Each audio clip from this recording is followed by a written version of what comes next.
बिहार में राहुल गांधी ने वोटाधिकार यात्रा निकाली और लगातार बीजेपी और चुनाव आयोग पर चुनावी धांधली और वोटर सूची में गड़बड़ी के गंभीर आरोप भी लगाए। उन्होंने पूरे देश में बड़े पैमाने पर वोट चोरी की बात कही और खासकर बिहार में मतदाता सूची से लाखों नाम हटाए जाने को लेकर सवाल उठाए। राहुल गांधी के इन खुलासों के बाद चुनावी माहौल काफी गर्म हो गया।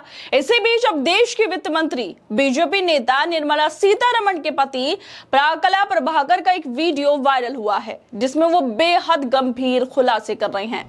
दवायर के साथ बातचीत में चौंकाने वाला दावा करते हुए वो कहते हैं कि बीजेपी बिहार में खुद जानबूझकर चुनाव हार सकती है।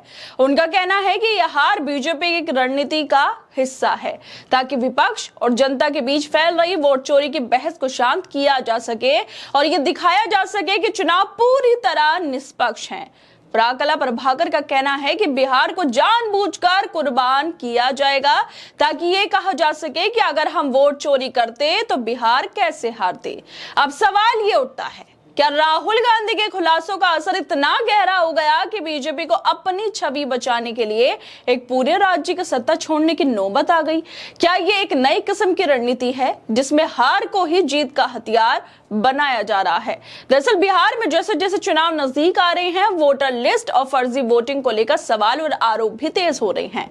राहुल गांधी ने लगातार बीजेपी चुनाव आयोग पर गंभीर आरोप लगाए कि बड़े पैमाने पर चुनावी धांधली की जा रही है। उन्होंने संसद में भी ये मुद्दा उठाया कि लाखों लाख फर्जी वोटर बनाए गए और चुनावी प्रणाली को पूरी तरह से प्रभावित करने की साजिश हो रही है। बिहार में चल रहे स्पेशल इंटेंसिव रिवीजन को लेकर भी राहुल ने सवाल खड़े किए, जहां करीब 60 से 65 लाख लोगों के नाम मतदाता सूची से हटाए जाने की बात सामने आई। अब सवाल ये उठता है, क्या राहुल गांधी के इस खुलासे ने बीजेपी को बिहार चुनाव हारने के लिए मजबूर कर दिया? क्योंकि हाल ही में निर्मला सीतारमण के पति प्राकला प्रभाकर का दवायर के साथ एक वीडियो वायरल हुआ, जिसमें वो कह रहे हैं कि बीजेपी जानबूझकर बिहार में चुनाव हारने की योजना बना रही है।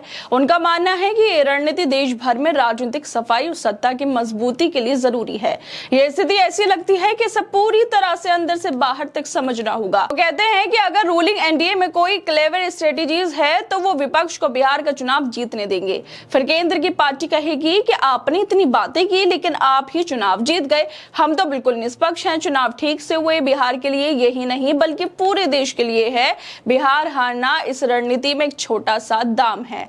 प्राकला प्रभाकर की बातों से लगता है कि बीजेपी को बिहार चुनाव में हार स्वीकार करना पड़ सकता है, ताकि विपक्ष के खिलाफ वोट चोरी के आरोपों को दबाया जा सके और जनता को यह भरोसा दिलाया जा सके कि चुनाव निष्पक्ष तरीके से हुए।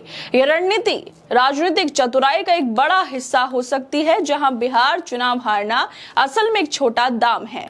बीजेपी यह दिखाना चाहती है कि विपक्ष के आरोपों का कोई वजन नहीं और चुनाव ठीक से हुए हैं। राहुल गांधी लंबे समय से कर्नाटक हो या महाराष्ट्र या फिर अब बिहार, उसको लेकर आरोप लगा ही रहे हैं, सबूतों को भी दिखा रहे हैं। लेकिन आरोपों के बाद चुनाव आयोग ने लंबे समय तक पहले तो कोई जवाब नहीं दिया था, लेकिन उसके बाद आयोग के मुखिया ज्ञानेश कुमार ने एक प्रेस कॉन्फ्रेंस की थी। तब भी उन्होंने साफ जवाब देने की बजाय भावनात्मक और टालम टोल भरे जवाब दिए। उन्होंने राहुल गांधी पर ही सवाल उठा दिए थे और कहा था कि क्या हम बहन बेटियों के सीसीटीवी फुटेज सार्वजनिक करें।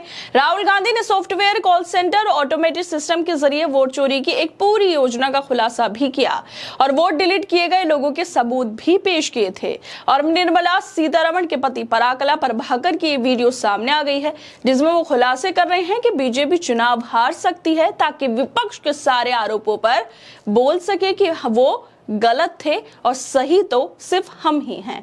खैर दोस्तों, आप लोगों को क्या लगता है इस वीडियो को लेकर? हमें अपनी राय जरूर दें और बाकी तमाम खबरों को देखने के लिए जुड़े रहिए हमारे साथ।